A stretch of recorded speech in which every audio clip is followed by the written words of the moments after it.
नमस्कार, आप देख रहे हैं SPN9 न्यूज और मैं हूं आपके साथ मनीष कुमार सैनी।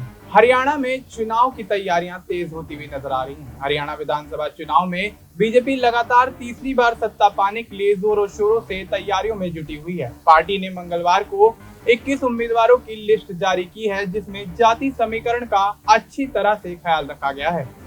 बीजेपी ने 2 मुस्लिम उम्मीदवारों पर भरोसा जताने के साथ साथ कई प्रत्याशियों के टिकट भी काटे हैं। पार्टी की लिस्ट में 1 सैनी, 2 ब्राह्मण, 2 राजपूत, 3 जाट, 1 रोर, 1 वैरागी, 1 जाट सिख, 3 पंजाबी, 1 अहीर, 3 जाटव और 2 मुस्लिमों को टिकट दिया गया है। बीजेपी की तरफ से नारायणगढ़ से पवन सैनी, पूंडरी से सतपाल जांबा, असंध से योगेंद्र राणा, फिरोजपुर झिरका से नसीम अहमद, पुन्हाना से एजाज खान, हथीन से मनोज रावत, होडल से हरिंदर सिंह राम रतन, बड़खल से धनेश अदलखा, गन्नौर से देवेंद्र कौशिक, राई से कृष्णा गहलावत, बड़ौदा से प्रदीप सांगवान, नरवाना से कृष्ण कुमार बेदी, डबवाली से बलदेव सिंह मंगियाना, एलनाबाद से अमीर चंद मेहता, रोहतक से मनीष ग्रोवर, नारनौल से ओम प्रकाश यादव, बावल से कृष्ण कुमार, पटौदी से बिमला चौधरी, नौ से संजय सिंह, पिहोवा से जय भगवान शर्मा को टिकट दिया गया है। पार्टी ने जुलाना सीट से कांग्रेस उम्मीदवार पहलवान विनेश फोगाट के खिलाफ युवा नेता कैप्टन योगेश कुमार बैरागी को उम्मीदवार बनाए हैं। बीजेपी ने फिरोजपुर झिरका से नसीम अहमद और पुन्हाना से एजाज खान को चुनावी मैदान में उतारा है। भारतीय जनता पार्टी ने कई जगहों से अपने नेताओं के टिकट भी काटे हैं। पार्टी ने फरीदाबाद बड़खल से सीमा त्रिखा का टिकट काटा है। इसके अलावा होडल से जगदीश नायर, हथीन से प्रवीण डागर का टिकट कटा है। हरियाणा की 90 विधानसभा सीटों में से बीजेपी 88 सीटों के लिए उम्मीदवारों के नाम का ऐलान कर दिया है। इससे पहले भारतीय जनता पार्टी ने 4 सितंबर 2024 को 67 उम्मीदवारों की पहली लिस्ट जारी की थी, जिसमें 30% नए चेहरों को मौका दिया गया। इसके साथ ही पार्टी की पहली लिस्ट में कई कद्दावर नेताओं के परिवारों से भी उम्मीदवार बनाए गए थे।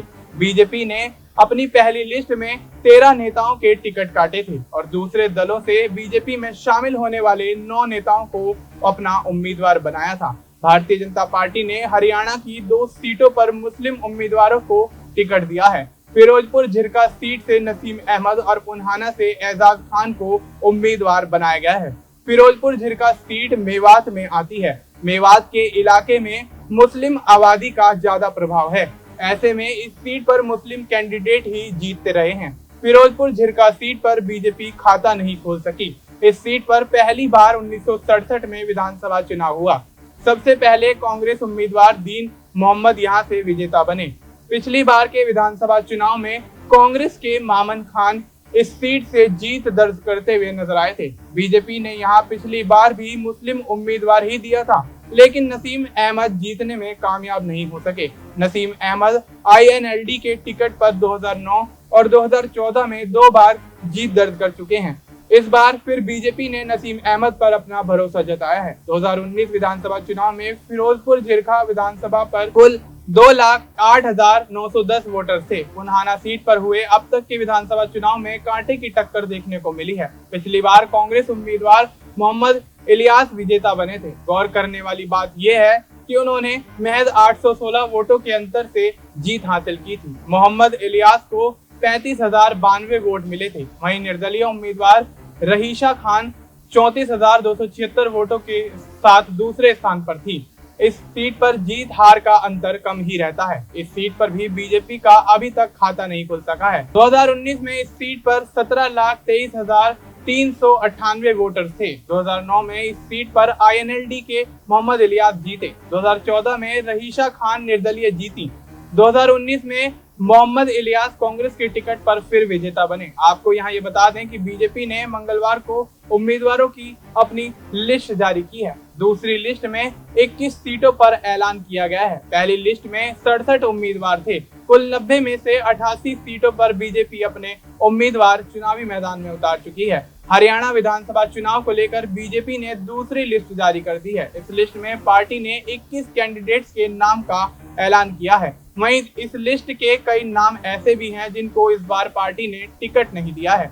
बीजेपी ने हरियाणा विधानसभा चुनाव के मद्देनजर अब तक कुल 88 उम्मीदवारों के नामों की घोषणा कर दी है। इससे पहले बीजेपी ने अपनी पहली लिस्ट में 67 प्रत्याशी उतारे थे। वहीं अब दूसरी लिस्ट में 21 प्रत्याशियों पर बीजेपी ने चुनावी मैदान में उतारने का फैसला किया है। बीजेपी की दूसरी लिस्ट में हरियाणा की होडल सीट से जगदीश नायर, हथीन से प्रवीण डागर, पटौदी से सत्य प्रकाश जरावता का टिकट काट दिया गया है। वहीं मंत्री रही बड़खल से सीमा त्रिखा का भी टिकट कटा है। उनके अलावा मंत्री रहे बावल विधानसभा सीट से विधायक बनवारी लाल को भी भारतीय जनता पार्टी ने इस बार चुनाव का टिकट नहीं दिया है। हरियाणा विधानसभा चुनाव को लेकर बीजेपी ने दूसरी लिस्ट तो जारी कर दी है। वहीं इससे पहले प्रदेश की पिहोवा विधानसभा सीट से उम्मीदवार बनाए गए कंवलजीत सिंह अजराना ने पार्टी का टिकट लौटा दिया है। लगातार हो रहे विरोध को लेकर उन्होंने टिकट वापस किया है। वहीं अब इस सीट पर बीजेपी ने जय भगवान शर्मा को टिकट दिया है। हरियाणा विधानसभा चुनाव में बीजेपी नेता बबीता फोगाट को टिकट नहीं मिलने पर उनके पिता महावीर फोगाट की प्रतिक्रिया भी सामने आई है। उन्होंने कहा है कि हर किसी को टिकट नहीं मिलता। पार्टी ने जो फैसला लिया है वह काफी सोच समझकर ही लिया है। पार्टी जो फैसला लेगी उसे स्वीकार करना चाहिए। आपको यहाँ ये भी बता दें कि बबीता फोगाट ने बीजेपी की टिकट पर 2019 में चरखी दादरी विधानसभा सीट से चुनाव लड़ा था। इस चुनाव में बबीता फोगाट को करारी हार का सामना करना पड़ा था। निर्दलीय उम्मीदवार सोमवीर सांगवान ने 43,849 वोट हासिल करते हुए जीत दर्ज की थी। वहीं सतपाल सांगवान 29,577 वोटों के साथ दूसरे और बबीता फोगाट 24,786 वोटों के साथ तीसरे स्थान पर रही थी।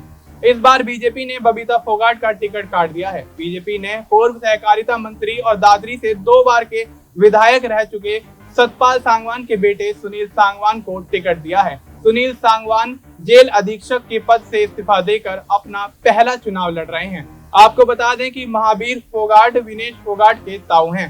वे विनेश फोगाट के राजनीति में उतरने से नाराज हैं। इसको लेकर भी उनकी प्रतिक्रिया सामने आई है। उन्होंने कहा है कि विनेश फोगाट ने जल्दबाजी में राजनीति में जाने का फैसला लिया है और अब वो नेता तो बन जाएंगी लेकिन ओलंपिक मेडलिस्ट नहीं कहलाएंगी। साथ ही महावीर फोगाट ने आगे कहा कि विनेश फोगाट को 2028 के ओलंपिक का इंतजार करना चाहिए था। यकीनन वो ओलंपिक में विजेता बनती। राजनेता को लोग 5 साल में ही भूल जाते हैं, लेकिन एक ओलंपिक पदक विजेता को हमेशा के लिए याद रखा जाता है। उसे राजनीति करनी थी तो वो 2028 के बाद भी राजनीति में आ सकती थी। उसने देशवासियों के सपनों को पूरा नहीं किया। आपको यहाँ ये भी बता दें कि विनेश फोगाट 6 सितंबर को कांग्रेस में शामिल हुई हैं। पार्टी ने उन्हें जींद जिले के जुलाना सीट से अपना उम्मीदवार बनाया है। पिहोवा से भारतीय जनता पार्टी प्रत्याशी कंवलजीत सिंह अजराना ने चुनाव लड़ने से इनकार करते हुए पार्टी को अपना टिकट वापस लौटा दिया है। अजराना को पूर्व मंत्री संदीप सिंह का टिकट काटकर पिहोवा से मैदान में उतारा गया था। माना जा रहा है कि बीजेपी में स्थानीय स्तर के असंतोष से दुखी होकर उन्होंने चुनाव लड़ने से साफ इनकार कर दिया है। चुनाव प्रचार के दौरान उन्हें खूब विरोध झेलना पड़ रहा था। 2019 के विधानसभा चुनाव में भारतीय जनता पार्टी ने पिहोवा सीट से पूर्व Indian hockey captain Sandeep Singh को चुनावी मैदान में उतारा था। कांग्रेस के मनदीप सिंह चट्टा को उन्होंने 5,314 वोटों से मात दी थी। बीजेपी की सरकार बनने पर उन्हें खेल मंत्री भी बनाया गया था, लेकिन पिछले साल एक जूनियर महिला कोच ने उन पर यौन शोषण के आरोप लगाए थे, जिसके बाद खेल विभाग संदीप सिंह से वापस ले लिया गया था। यौन शोषण के आरोपों के चलते ही पार्टी ने उन्हें इस बार टिकट नहीं दिया है। उनके स्थान पर अब कंवलजीत सिंह अजराना को पार्टी ने टिकट दिया था। आपको बता दें कि बीजेपी की टिकट पर संदीप सिंह ही जीत दर्ज कर पाए थे। उनसे पहले 2005 और 2009 में कांग्रेस पार्टी के हरमोहिंदर सिंह ने जीत दर्ज की थी। वहीं 2014 में भी कांग्रेस के ही उम्मीदवार जसविंदर सिंह ने जीत दर्ज की थी। कंवलजीत सिंह अजराना की पाकिस्तानी आर्मी के साथ फोटो भी वायरल हुई थी, जिसमें वे पाकिस्तानी अधिकारियों के साथ हाथ मिलाते हुए और मिठाई खाते हुए दिखाई दिए थे।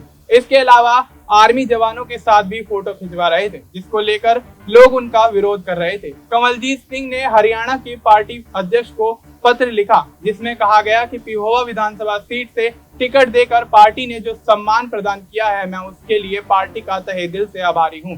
लेकिन पार्टी के कुछ वरिष्ठ और कार्यकर्ता मेरे नामांकन का विरोध कर रहे हैं। उनकी भावनाओं का सम्मान करते हुए अपना टिकट वापस करता हूं।